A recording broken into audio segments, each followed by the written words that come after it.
नमस्ते everyone, welcome back to our channel e Pathshala VVMC. आज हम करेंगे ईएमसी की वर्कशीट नंबर 7।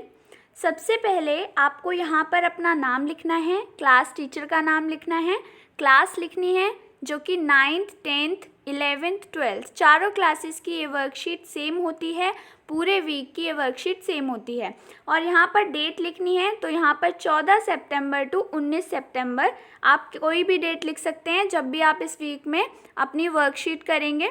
और हाँ, एक और डाउट आप लोगों का है कि मीडियम और इंग्लिश मीडियम की वर्कशीट अलग अलग आती है। नहीं, ये हिंदी मीडियम और इंग्लिश मीडियम की सेम वर्कशीट होती है। इसमें देखिए कोई लैंग्वेज स्पेसिफिक नहीं होती। आप इसे इंग्लिश में भी कर सकते हैं, आप इसे हिंदी में भी कर सकते हैं और हाँ, आप दोनों लैंग्वेज के वर्ड्स भी यूज़ कर सकते हैं। आज का हमारा टॉपिक है प्रभावी संचार, इफ़ेक्टिव कम्युनिकेशन, यानी कि जो हमारा वार्तालाप है, हम बातें सुनते हैं, बताते हैं, इस चीज़ के ऊपर हमारी ये वर्कशीट है। तो नीचे दिए गए चित्र को देखिए और ये सब किस बारे में बात कर रहे होंगे इसके बारे में पढ़िए। रवि कहता है, मेरा जन्म रविवार के दिन हुआ इसलिए मेरा नाम रवि रखा गया। मिनी कहती है, मेरी बड़ी बहन का नाम टिनी है तो मेरा नाम मिनी रखा गया। नरगिस कहती है, मेरी दादी को नरगिस के फूल बहुत पसंद हैं इसलिए मेरा नाम नरगिस रखा गया। सर्बजीत कहता है, मेरे पिताजी के मामा जी की याद में मेरा नाम सर्बजीत रखा गया। तो यहाँ पर ये सारे बच्चे अपने अपने नाम की कहानी बता रहे हैं कि उनका नाम ये क्यों रखा गया या फिर उस नाम का क्या अर्थ है। तो देखिए यहाँ पर जो प्रश्न नंबर 1 है, रवि, मिनी, नरगिस, सर्बजीत एक दूसरे के अपने नाम की कहानी बता रहे हैं। अपने नाम के बारे में आप क्या सोचते हैं? अपने नाम से संबंधित कोई चित्र बनाइए या चित्र चिपकाइए। तो यहाँ पर हम सबका नाम अलग अलग है तो मैं अपना स्पेसिफिक एक आंसर नहीं बता सकती, बट फिर भी एज अ एग्ज़ाम्पल मैं आपको अपना नाम उसके बारे में बताऊँगी। अगर आपको अपने नाम का अर्थ या फिर उसके बारे में कोई कहानी ढूंढने में मुश्किल हो रही है तो प्लीज़ मुझे कमेंट करके बताइए। तो चलिए इसका उत्तर देखते हैं। मेरा नाम मुझे बहुत पसंद है, भले ही यह नाम काफ़ी प्रचलित है परंतु फिर भी मुझे मेरा नाम बहुत अच्छा लगता है। मेरा नाम क्या है बच्चों? शिवानी। तो इससे रिलेटेड अब फ़ोटो या फिर चित्र चिपकाना है हमें। तो इससे रिलेटेड फ़ोटो या चित्र, क्योंकि मेरे नाम का मतलब गॉडेस पार्वती है, तो मैं यहाँ पर माता दुर्गा या फिर पार्वती से रिलेटेड कोई भी पिक्चर चिपका सकती हूँ यहाँ पर। इसी तरीके से आपको अपने नाम के बारे में एक फ़ोटो लगानी है और लिखना है कि आपको आपका नाम कैसा लगता है। प्रश्न नंबर 2 है, आपके नाम की कहानी क्या है? अपने परिवार के सदस्यों से पूछिए। आपने अपने नाम की कहानी जानने के लिए उनसे क्या प्रश्न पूछे, यहाँ लिखिए। तो अपने नाम की कहानी लिखनी है तो अपने नाम का अर्थ लिखना मत भूलना। और आपको अगर अपने नाम का अर्थ जानना है तो प्लीज़ गूगल पर जाकर अपने नाम की मीनिंग सर्च कीजिए, वहाँ से आपको आइडिया मिल जाएगा। ठीक है, और यहाँ पर अपना उत्तर देखते हैं। मेरे दादा काफ़ी आध्यात्मिक हैं इसलिए उन्होंने मेरा नाम शिवानी रखा। शिवानी का अर्थ क्या है? पार्वती, दुर्गा, गौरी या फिर हम कह सकते हैं गॉडेस पार्वती। अब मैंने क्या क्या प्रश्न पूछे उनसे अपने नाम की कहानी जानने के लिए। तो ये प्रश्न पूछे कि मेरा नाम शिवानी क्यों रखा, किसने रखा, नाम का अर्थ क्या है। तो इसी तरीके से आपको अपना उत्तर करना है, अपने नाम की मीनिंग लिखनी है और अपने नाम का कहानी या फिर कोई भी स्टोरी उसके पीछे हो वो स्टोरी लिखनी है आपको। अगली हमें एक्टिविटी दे रखी है कि अपने किसी साथी को फ़ोन करके उसे अपने नाम की कहानी बताइए। तो यहाँ पर किसी भी फ्रेंड को आप चूज़ कर लीजिए रैंडमली और उसको फ़ोन करके अपने नाम की स्टोरी बता दीजिए। फिर इसके बाद प्रश्न है, आपने जिस साथी से बात की उसे ही क्यों चुना? क्योंकि वो आपका बेस्ट फ्रेंड होगा, आपको अच्छा लगता होगा इसलिए आपने उसे चुना होगा। क्या आपने बारे में उसे बताना आसान था? क्यों? तो इसका उत्तर है, क्यों चुना? वह मेरी सबसे प्रिय मित्र है, मैं उसे कुछ बताऊं तो वह मेरी बातों को जज नहीं करती, इसलिए मैंने उसे चुना। यहाँ पर सेकंड प्रश्न है, यदि यही बात आपको किसी नए साथी को बतानी होती तो क्या उसे अपने नाम की कहानी बताना मुश्किल होता या फिर आसान? तो इसका जवाब देना है, अगर आसान है तो क्यों, मुश्किल है तो क्यों। मेरे लिए ये मुश्किल होता क्योंकि मुझे डर रहता कहीं वह मेरी बातों पर हंसे ना, कहीं मजाक ना बनाए, या फिर हो सकता था कि वह मेरी बातों को ध्यान से सुने ही ना। प्रश्न नंबर 3 है, अपने बारे में बात करना आसान नहीं होता, पर यदि ईमानदारी से अपनी बात को सुनने वाले के सामने रखा जाए तो वो इंसान बहुत ध्यान से बात सुनता है। क्या आपको लगता है यह बात ठीक है? क्यों और क्यों नहीं? अगर आपको लगता है कि अपनी बात ईमानदारी से रखी जाए तो सामने वाला ध्यान से सुनता है, ठीक है। अगर आपको लगता है हाँ, तो कारण बताना है, अगर आपको लगता है नहीं तो उसका भी कारण बताना है। हाँ, यह बात बिल्कुल सही है। यदि ईमानदारी से अपनी बात रखी जाए तो सुनने वाला व्यक्ति भी ध्यान से बात सुनता है, क्योंकि उसे ये लगता है कि वह जो भी व्यक्ति अपने बारे में बोल रहा है वह सही है, कोई झूठ नहीं।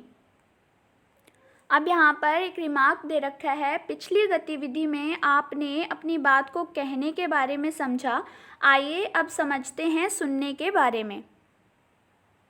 इस गतिविधि को अपने परिवार के 2 अन्य सदस्यों के साथ मिलकर करना है, यानी कि कोई भी 2 मेंबर्स आप चूज़ कर लीजिए अपनी फैमिली से। क्या करना है, जो पहला सदस्य है उससे उसके जीवन की किसी महत्वपूर्ण घटना के बारे में उससे बोलना है कि सोचो कि जब वो खुश, उदास, परेशान या फिर उत्साहित था। यदि वे उस घटना के बारे में आपको बताने में सहज हैं तो उस घटना के बारे में बताएंगे। आपको क्या करना है, उसमें उनकी बात सुनकर उन्हें उन्हीं के शब्दों में वैसे ही हाव भाव प्रयोग करते हुए फिर से बताना है। मतलब आपने पहले सदस्य से जो बात सुनी उसको एज इट इज़ बताने की कोशिश करनी है। अब जो दूसरा सदस्य है उसका क्या काम है, वो आप लोगों को सुनेगा, ध्यान से आपकी बातें सुनेगा, जो पहले सदस्य ने बताई वो भी, और जो आपने उसकी बात को कॉपी करने की कोशिश करी वो भी, ठीक है। तो दूसरे सदस्य का ये काम होगा। उसके पश्चात जो हमारा काम है प्रश्न करने का, वो है आपको प्रश्न करना है पहले सदस्य से, क्या अपने बारे में बात करना आसान था, क्यों और क्यों नहीं। तो इसका उत्तर होगा, पहले सदस्य ने उत्तर दिया, अपने बारे में बात करना आसान था क्योंकि यह मेरे अपने घर के ही सदस्य थे, इसलिए इसे बताने में कोई हिचकिचाहट नहीं हुई। अब पहले सदस्य वाले बॉक्स में ही हमारा सेकंड प्रश्न है, ये वाला, आप अपनी बात को और बेहतर रूप से कैसे बता सकते थे, ये हमें पहले सदस्य से पूछना है, और जो आंसर मिले आपको अपनी नोटबुक में नोट करना है। तो मेरे को ये उत्तर मिला कि मुझे अपनी बातों को और बेहतर रूप से रखने के लिए क्या करना चाहिए, सामने वाले को दोस्त समझकर बात करनी होगी, बताने से पहले उसके लिए तैयार होना पड़ेगा। अब आपका क्या काम था वो सेकंड बॉक्स में बताया हुआ है। आपने उसकी बात को कॉपी करने की कोशिश करी, एज इट इज़ बताने की कोशिश करी दूसरे सदस्य को। तो अब आपको उत्तर देना है, क्या सुनी गई बात को फिर से हूबहू बताना आसान था, क्यों या क्यों नहीं। और फिर उसके बाद दूसरा बॉक्स है, आप बात को और ध्यान से सुनने के लिए क्या कर सकते थे। आपको उत्तर लिखना है, सुनी गई बातों को फिर से हूबहू बताना आसान नहीं होता क्योंकि बताने वाला अपनी शैली में बता रहा होता है, क्योंकि वो अपने वर्ड्स यूज़ करता है और अपने बारे में बोल रहा था। इसके बाद आपसे पूछा गया था कि सुनने के लिए आप क्या एडवाइस देना चाहेंगे, सलाह देना चाहेंगे, जिससे इंसान और अच्छे से बातों को सुन सकता है। तो पॉइंट है, उनकी बातों को अच्छे और ध्यान से सुनने के लिए हमें अपनी स्थिरता बनाए रहनी होगी और ध्यान को डगमगाने नहीं देना होगा। अब यहाँ पर जो थर्ड बॉक्स है जो हमें करना है, इसमें तीसरे सदस्य से पूछना है, क्या सुनी हुई बात को वैसा ही बताया जा सका। यानी कि उससे पूछना है कि जो पहले सदस्य ने बात बताई थी क्या मैंने उसी तरीके से बता पाई।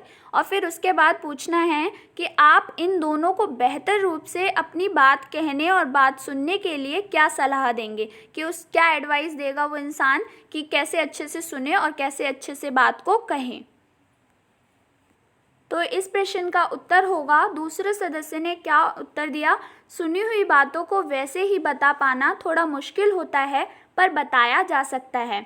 बेहतर रूप से बात कहने के लिए वार्तालाप की शैली का ज्ञान होना चाहिए, मतलब कम्युनिकेशन के बारे में पता होना चाहिए और बातों और शब्दों पर ध्यान होना चाहिए कि दूसरे इंसान ने कैसे शब्द कहे हैं और उन शब्दों को दिमाग में डालना चाहिए कि हमें भी इस बात को एज इट इज़ ऐसे ही बताना है। यहाँ पर लास्ट प्रश्न है बच्चों, किसी से बात करते हुए आपने सुनने और कहने में किन बातों का ध्यान रखेंगे, मतलब किसी से बात करते वक्त आप किन बातों का ध्यान रखेंगे। अपने परिवार के सदस्यों के साथ फ़ोन पर अपने दोस्तों के साथ बात करने का अभ्यास कीजिए और अपना अनुभव साझा कीजिए।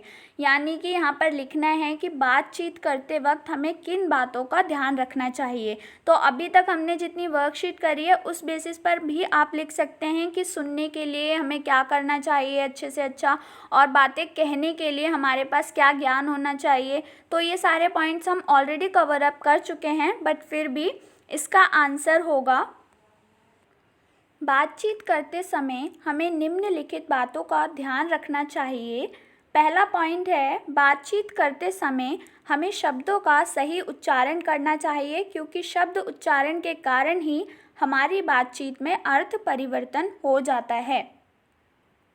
सेकंड पॉइंट है, किसी से बातचीत करते वक्त हमें उनकी भावनाओं को ठेस नहीं पहुंचानी चाहिए बल्कि उनके द्वारा दिए गए मत का सम्मान करना चाहिए।